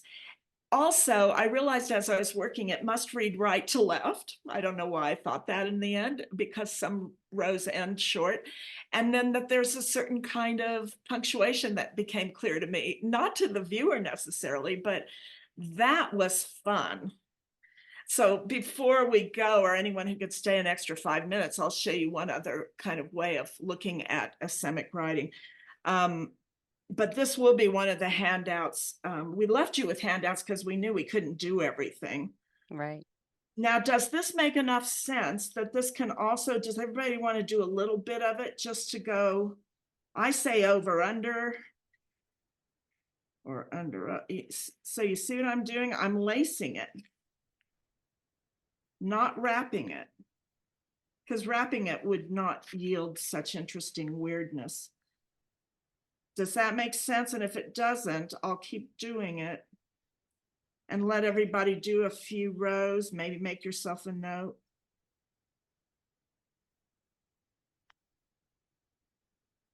I mean, you can't make a mistake, exactly. I'm on top, so I come on top of this thread. I come under, so I stay under for the next thread. But it's when it turns the corners, and I actually found this when I was sitting in a hotel room, and I thought, I love this. I love how sort of unsure it is. Here's the sample again. So do you want to give it a go for a minute, just so you know when you pick it up again that that's what you were trying? I love this because if I were to do this on my own, I would think this doesn't look right. But you're giving us permission to say this is okay. Or what What I can you like do with about it is this? the spikes. Yes. It's the spot. I mean, if these hadn't happened, I'd think, okay, it's kind of loopy and, Yeah. childlike, but it can get really emotional, Yeah. because I have people do it now all the time. It's like, do this, do this. Yeah. So anyway, I don't know how to ask. Usually I'd look up and say, does anybody need another minute, just to make Yeah. sure that they I know. think we've got it. I think we've got it. Okay. Yeah. And then one more thing about asemic writing is I've showed you the theory behind just cut this little guy off. No time to thread, must move on. Thank you for that. All right. So here's seed stitch. I'm holding the fabric and or paper, and I am doing seed stitch one at a time, which will shock you because those big pieces I showed you at the beginning, I do the stitches one at a time. In other words, students have asked me, it's a stitch from colonial America, it's from Elizabethan England, it's a stitch that they used as a background stitch, and it's much smaller than this. So do you see what I'm doing? I'm just sort of finding my needle, and I do this with cloth too. My needle's just finding a spot it hasn't been, and I'm just making a mark. Okay, and because I'm doing it on the camera, I'm making it look hard, but I would probably have both hands on a table. Does this still show up? Yeah. And kind of hold it more steady. With cloth, I would use probably a hoop. Whoops. Wow, see, I told you, I promised you. There We've wouldn't got to be. have at least one knot in a class so you can show us how to get it out. Normally, you don't tighten it. You just play with it and it'll loosen itself up. But in this case, I'm not going to take the time because we just don't have that much time left. Okay, seed stitch. Does that make sense? And again, that's on the Yeah. keynote. That I think I- that's a, is that possible? That am I saying too much? You can send them the keynote, right? Yeah, I can send them the keynote. Of course. This group knows you just asked me for something, I'll make it happen. I mean, I Or I'll, just didn't know. or I'll if tell you why it's not possible. Yeah, this is I just great. didn't know if that was technically possible. What I do want to do here, because I think it's related to the seed stitch, is I want to see if you're willing to fulfill Susie's wish, and that is to see the long French knot. If she can French- stay 1 minute, I'll finish off the idea of how you do this. Yeah. This Oh, one. great. Yes. Thank you. So there's the seed stitch. So what I have students do. Can you this go is- up a little bit too? Because Yeah, you're I'm just you're getting off split. camera. Okay. There we go. I have students start doing seed stitch. I'm using my thread with all 6. I have hay fever. Sorry about the coughing. Hay fever has started in Durango. And I kind of take it up in columns.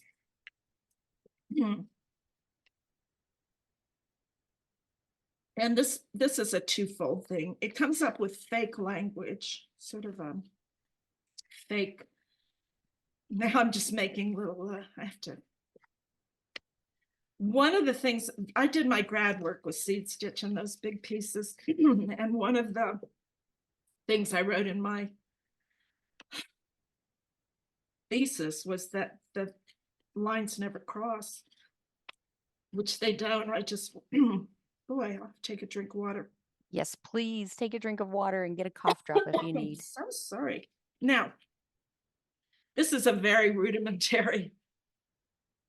On my sample, we would have gone all the way up and made sort of an area of seed stitch. I'll just show you another example. Seed stitch in a square, then I have them come back and do it more and more and more. And so it starts to overlap and you start to get new I love it. It's almost like a new gradient. marks you Yeah. wouldn't think of. So on this one, you know, you have to be uncareful, and that's actually kind of hard for me. But let's say I've done a column of these, and then I turn around. I ask students to work fairly quickly also so that they don't worry that they overlap or not as much as they just come in and out and start to allow the overlapping to happen. And that's a kind of, to me, a kind of a semic writing. Sometimes Yes. the marks meet each other. See what I'm saying? If you do this for fun, I do a lot with TV, which is really unfair because that's so unarty. But if you wanted to sit in front of a good thing you're binge watching and hold a piece of paper and just play with this, what you'll discover is that you're like, I love that last one. It's long and it kind of makes a Y or something. You can take it down to these little details and say, I need to start thinking about how I can make marks that aren't habitual. And it's just an exercise that really Right. frees you up to think about that. Here's just once up and once back. You know, I probably did 3 seed stitches wide and then once back. But look how lovely that is actually. I love that. And we really learn when we explore new ways of making marks, even if it's a new stitch, right? Because this is Yeah. mark making. Now, the person who asked, so anyway, that will be on your handout or whatever we're calling it. And then who asked about the French knot? That was Susie. Susie, can you unmute yourself?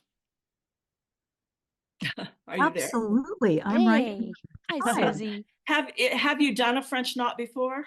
I have. Okay. I've embroidered since I was a young girl. So for the rest of the class, this will be mind-boggling if you've never done a French knot.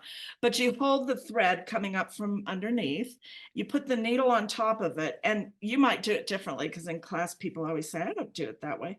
I put the needle on top, I'll wrap it twice, and you actually go down in the same hole you came up in if it's cloth, and if it's not, good luck with paper. I've never done it with paper. Let's see. I've never done French knot with paper. It pulled through, but that's not the paper's fault. I'm using really thin. I'll do it again. If I were using thinner thread, you wouldn't see it. So here we go. Holding the thread, putting the needle on, wrapping it to make a knot. I'll go next to it so it doesn't make a hole. And you kind of tug it a little bit. So there's the knot already, right? And you pull it through. And if you're learning French knot for the first time and want to, see, I'm using so much thread, I'm afraid it's going to pull through. Okay. That and it's paper. I mean, like you said, Yeah. there we So go. there's a fantastic French knot.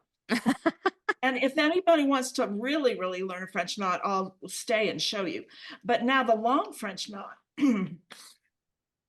it's just a little thick. Just wrap it, make a knot. That's the real French knot. You kind of tuck it down so when you pull through, it doesn't knot.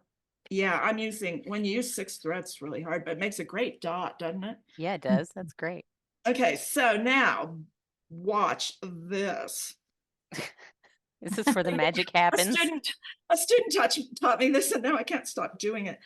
You make the knot, just like I did. You see my hands? Yeah. You wrap it, and then you jump over here, and you make the knot secure over here. By holding tension. Yeah. And I just That's brilliant. Tough. I just got But you have to have 3 hands. Yeah. Yeah, it tore. I'm using too thick of well, you'll never see it with thin. You know, it's so fascinating. I thought all you were going to do was put a seed stitch on the end of that. Which you could, but you wouldn't have the satisfaction of knowing what you really did, which was so magical. I think your perfectionist is showing. I'm only changing to a thinner thread so you guys can see it now that you know how to make a knot, because it's not that hard. So the French knot is wrap it, but then jump a ways away, lay the knot fairly securely, then pull the thread through. So you've still made the knot secure. And the knot goes to where you just put down, your second hole. And I'm using 1 thread, so you can barely see it, but you saw me make a knot. It was because the needle and the thread were too thick to go through paper without tearing it. Okay, I have to admit that is satisfying. Does that satisfy you, Susie? Oh, I am so happy. Yes. Thank you. Look at it. Look at it. Look at it. It's like a little tack. Oh, it's so wonderful. And it's so sharp. You know, I've never done it with 1 thread. Again, a happy accident, because that's pretty cool. And then it'll always loosen until you do the next one, right? So I tried to show you that it would loosen, and you pull it through and you do your next one. The rest of the class is probably left to this one. Like, I'm not doing that. Well, we've lost a few. So does anyone have any more questions? Because I know we're at the top of the hour. And any questions for Ilse before we wrap this up? Well, if it always loosens at the end, how do you do the last thing so it doesn't loosen? I know. Great. Well, I improvise, but I would do the last one.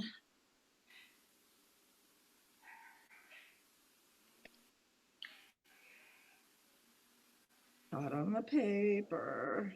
I would do the last one, and then I'd turn it over and I'd secure it against a few of the other French knots. I don't have enough there, but just weave it through. On the back side. On the back side, and it will secure it. And then one other thing that I had in my examples that you might have been interested in is just now I did, best laid plans, huh, Heather? No, I always know when I'm working with someone that they're going to have, you have a whole body of work, decades of experience. What do you want to show? This is all on the keynote. Okay. I mean, I'm not entirely as unorganized as this. This is seed stitch. See, I laid down some seed stitch. Then what I have always loved is when I'm doing my big work, I turn it over when I run out of thread and I weave the threads through, and I've always liked the back. And so I just decided I'd make the front the back. So I did a bunch of seed stitch, and then I brought the needle up. Nothing's ever attached to the page you want. I brought the needle up, and then I just started lacing through it, but not in any particular. I'll do it over on this example here. So I would come up and then just find a path through it. We did this in a workshop last winter, and people got really addicted to it. And I have a student example. So you see, it's like I'm finishing off the back, but it's really on the front. Isn't that cool? And I think it would be fun to try to pick out letters, etc. I've done it where I've just tried to pick out geometric shapes like circles or. So does that make sense? Oh, I always wait for an answer. Isn't that cool? Yeah, I love it. So, yeah, there it is. Great. We've got a question from Linda. What is approximate thread length in inches that you recommend? Now, you said wrist to shoulder could be long, but maybe shorter for some of the metallic threads. The metallic thread, I wouldn't do longer than about, what's that, about 10 inches or 8 inches, because an experiment. But what happens with rayon is it starts fraying. You almost can't finish a length of it. Rayon we used to mix with another thread. Metallic we used to mix with a sewing thread, just so it would stay intact a bit more. So the longer it is, the more it'll abrade, is all I can say. But Right. a normal embroidery, I have a lot of Embroiderers Guild of America people take my classes, by the way, and they teach me the most amazing stuff. And that's, one thing I know they really do not like you using long threads, but in workshops, look how much easier it was. And Linda, did that answer your question, or did you have something more specific?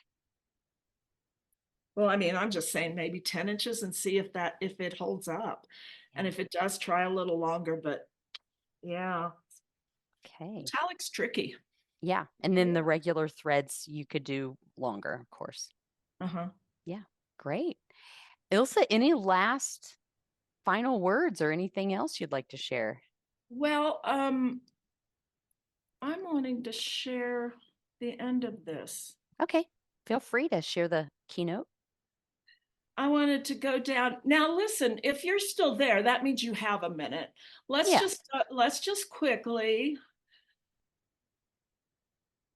start with some of those ideas. Secret language. This is an assignment you can give yourself. Write some words and try to obscure them, or try to have them hide, or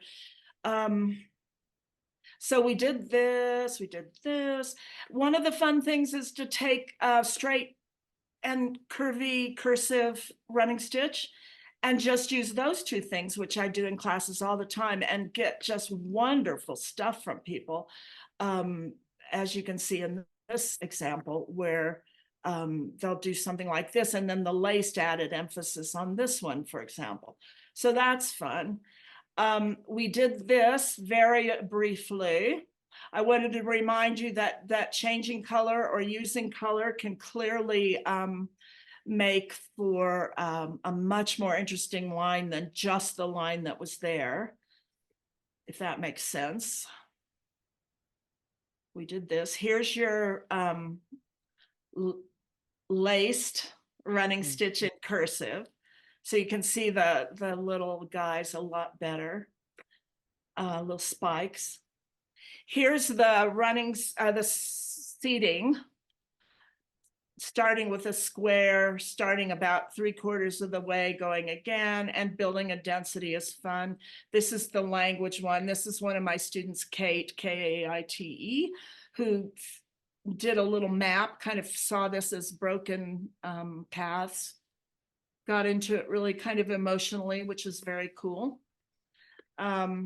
Here's the language sampler plus trying to write "Hope is the thing with feathers" in just stitches, which is hysterical. Here's this again, just an old dinner napkin from the store, but of course, I mean from the thrift shop, but of course very ooh, lovely old linen. And then just the idea of attaching bits of your writing or tearing bits of paper and using running stitch. Again, I think running stitch you might find a lot more mileage with than it seemed in this class. This student had started a collage with fabric and started running stitch kind of weirdness, and I love it. And I don't know how it ever ended up. So those are some of the things you can remind yourself of. And then of course, we could always do a follow-up fun thing if you want. You know, Yeah. something. Yeah. Well, and this, not everyone in this group, because some folks are drop-ins, but Make It Your Lettering Year we do offer a online live session every month. And so we can go over this next month and the following month. And then just to remind folks that in August, we're having Sharon Zoigan join us again, and she's going to be talking about the surface of the paper. But I just want to give let's give Ilse a big jazz hands applause to say thank you so much for being here. This is fantastic. We had a wonderful showing of folks, and so excited to see just a glimpse of your studio, but also some of these stitches that are so simple. And that's what I thought was so beautiful the first time I stood in front of what I thought was one of your masterpieces, is that I could feel the energy of each stitch, and they were just seed stitches. And I don't mean to just the seed stitch, but they were simply seed stitches. And with so much of them put thoughtfully together, really made beautiful works. Yeah. Yeah. So I hope at least I impressed you with the idea that no matter what you do, it's got some character, and just working on the surface against your writing is going to end up being interesting in some way. Yeah. Yeah. I know, Ilse, we live in the same town, so I could jump in the car and go see her in 5 minutes, but this is so great to be able to share, but we don't. Come to my studio, we can have tea. But yeah, so this has been so wonderful, and I'm so excited to share what I've learned from Ilse with all of you and to see what we do with this next. So again, think about how the stitching lives in relationship to the surface and what we've put on the surface. So in some of the past sessions, I've shared some watercolor pieces. Now we're going to integrate some lettering, and I'll make sure that recording, the Padlet and the keynote, and the exercises, which these are pretty exciting exercises. Once you see those, it's like, this was just the basic pieces. Now we can really put them into action. So we're excited to see. Hopefully you'll also post those to the Padlet. So Yeah. all right. Okay. Thanks, Ilze. Thanks, Ilze. Thank you, everyone. Great.